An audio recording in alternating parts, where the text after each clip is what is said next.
Hey guys, good evening. Tony back again, or in Todge. Hope everyone's good here. This is a Tuesday evening here in the UK. Pissing down with rain outside again. But, I just thought I'd come back with a video today telling you about a few films I've been watching this week, really. Sorry about the state of me, I've just come back from work. So, the first one I watched was the other part. I watched Cellar Dweller the other week, which I showed you. And this time I watched Catacombs. So this is a 1980s movie. Sorry about the light, guys. Can't go in my conservatory because it's too raining too hard. So yeah, it's like 1988 film, and it's basically like starts off in like medieval times in this like huge like convent church, and there's this like evil underneath being chained up. Basically, it's like the Exorcist type thing, a bit like Army of Darkness, that sort of makeup, like a witch type devil character. And anyway, they sort of end up breaking him in to the church and putting like this, cross and lock on it so it can never be opened. Then it cuts to present day, 1988, and you've got like the monks and stuff still living there, or and the priests and stuff. Then you've got this teacher who comes to do I don't know, like a portfolio really on the church for a classmate, for a class. She sort of wants to tell them about religion and stuff and how it works. So she comes to stay with them for a few days, and basically the evil's released. It starts to get more powerful. The bricks in the wall start to break, and then when a few of her classmates turn up, the teacher's classmates, you know, uh, all hell starts kicking off. People start being picked off. There's killings. Quite a cool film, really. Quite a cool 80s film. I really enjoyed it. Catacombs, decent enough movie, guys. 80s movie. So yeah, that was Catacombs. The next one I watched was a pretty recent one from Arrow Video. That's Daniel Isn't Real, which I really enjoyed, guys. It's a pretty low budget, but it's wonderfully shot, well acted. It's got, I think it's Arnold Schwarzenegger.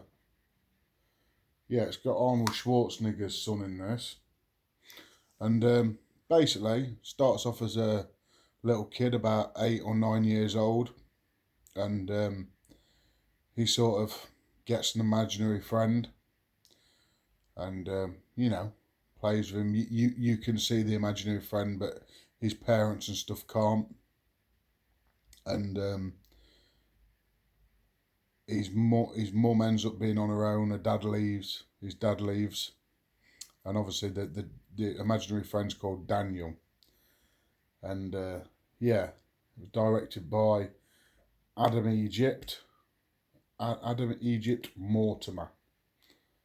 So yeah, and basically, yeah, a little lad called Luke, and he's got an imaginary friend called Daniel.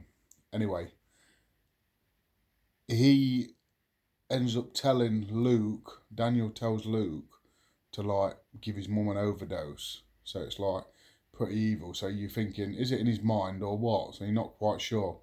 Anyway, his mum ends up coming out of this overdose, and she tells Luke to lock Daniel away and don't bring him back out. So he like locks him in this. He says he locks him in this like doll's house. Anyway, skip forward about 12 years, and Luke's in college, seeing a psychiatrist and stuff. He's still having problems like socialising and that. His mum's schizophrenic. She's mental. Still in the house where he used to live, like quite a big old house.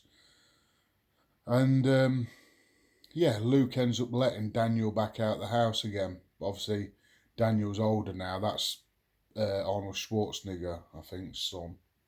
Yeah, and I think I'm right. Yeah, and just some brilliant acting in this, and Daniel's getting Luke to do all sorts of stuff, and you know, making him more confident with girls and going out drinking and hitting people and stuff. It's making him a lot more confident, but there's an evil side to Daniel, and you find out at the end. I'm not going to spoil it for anyone, but like I say, I like the cinematography in this. I like the story. The acting was great. The lighting was great. I find it a real decent, really good film. I was intrigued by it all the way through, and yeah, like I say, when he was a kid, it was really creepy, but some really disturbing imagery in this. Just like dreamlike imagery, and you don't know, like I say, if it's in his head or I don't know, is it an evil entity or what? But you have to watch it to find out. But Daniel isn't real. That's a good film, guys. The next one I watched was a film by Joe Begos, and it was Ballast. So I didn't know what to make of this at first. So this is the nice Eureka edition with a slipcover. That's why I can't see it very well in this light. But you know, basically it's about this girl called, what was her name? Desi. Desi, I think that's how you say it. And she's like a starving artist. Basically, she's does art for magazines and stuff, and she's sort of you know, lost all her inspiration and stuff, and she's partying a bit, taking drugs, and she's sort of losing all inspiration. She's struggling to pay the rent. So basically, she goes around to his friend's house and takes some of this drugs, this like, I don't know, spice or something. It's a bit like crack or cocaine, I don't know. And she gets like a rush of blood, and sort of it makes her paint well. She's doing this painting that she needs to get finished so she can get her money in to pay the rent and stuff. So anyway, she takes this drugs and she meets these two guys who are like a bit like a rock star and sort of a goth chick, and she goes out on a bender with them, and the goth chick ends up biting her, and she basically turns into a vampire. Well, you think she is. You don't know if she's going crazy or what, but really good executed film. If you've got, I don't know, epilepsy or, you know, something wrong with your eyes, do not watch this film because it's all flashes and, you know, that sort of thing. This director has took big inspiration from Gaspar Noé in my eyes, because the spinning cameras, the, you know, just making you feel seasick, like it just, whoa, felt a bit sick at one stage because it's just spinning about and there's different lights, different angles, and you don't know if you're squinting at stuff. But the first half an hour was a bit slow, first half, and then the last half an hour really kicked in, and some really brilliant gore in this, guys. Fantastic. And it come together well at the end. I really enjoyed it. Really loved the film. I'd say some of the best gore I've seen last year and this year. Great gore. Didn't think it was going to be that gory at first. And yeah, some decent acting. Like I say, brilliant camera angles and stuff. Just a bit of a different take on a movie. Different take on the whole vampire genre, really. So if you like a bit of a trippy film, because it is, you think you're on drugs watching it, but it's a great movie, guys. So that's Bliss. I say I don't want to go into too much depth. Next one I watched, The House That Jack Built. Lars von Trier movie. Great movie. First time I've watched it. Really loved it. Quite biblical in parts. Quite self-indulgent by the director, which we all know that's what Lars von Trier does. Or von Trier, I don't know how you say it, but I really like his films. I really like what he does. I like him. I like the self-indulgence, and this is a really brutal film. Matt Dillon plays a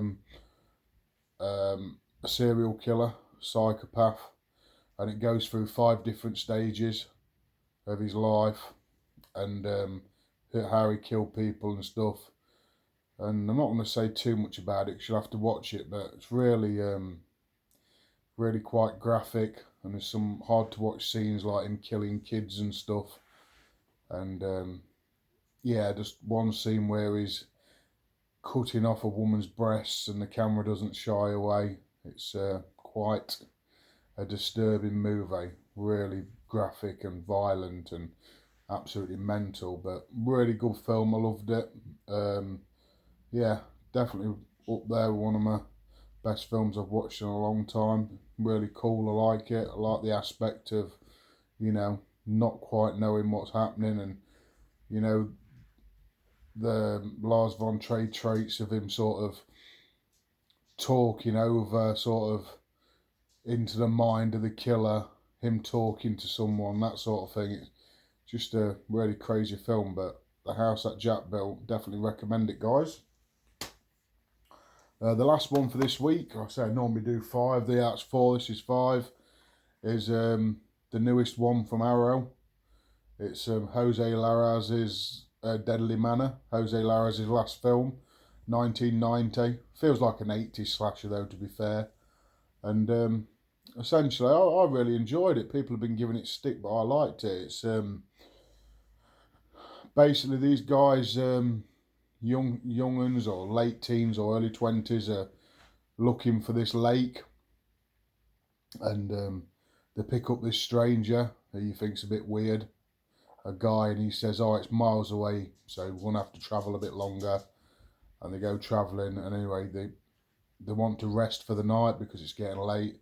So they drive through these bits of these woods and come across a big mansion which they think's derelict, looks derelict. But it's just really creepy. There's like a car on the outside which is like smashed up. And it's like on a shrine. It's weird. And they go in, and obviously you find out it's not really derelict, or it's being inhabited by someone. And it's a decent enough film. Like I say, not the best kills in the world, but kept me entertained. It's not on for very long. How long? Where are we? 86 minutes run time, so not too long, and decent enough cheesy stuff. Jose Larra's doing a bit of erotic stuff, like a bit of a dream sequence with sex and stuff in, but nothing too bad. Yeah, some corny acting, and yeah, like I say, I really enjoyed this one for what it was, and the killer was really cool, and how you find out at the end why the killer does what he does what she does or he does. Yeah, I thought it was a decent enough sort of little tale, but really cool film, Deadly Manor, like slasher, cheesy slasher film, late 80s, early 90s. Great stuff. So yeah, that was my 5 films I've watched this week, guys. So I watched Deadly Manor, House That Jack Built, Bliss, Daniel Isn't Real, and Catacombs. So yeah, really cool week this week. What about me? My Buddy Valentine t-shirt. Awesome. I have to get my t-shirts in. Right, guys, I'm going to be doing another contest. It might be tomorrow or the next day. I don't know yet. I've got a few prizes together, so I wanted to do more contests, so I'm going to get another one up and running. I'll have to think what to do. So yeah, hope everyone's doing well. I've been Tony, guys, and I'll catch you all later. Thanks for watching.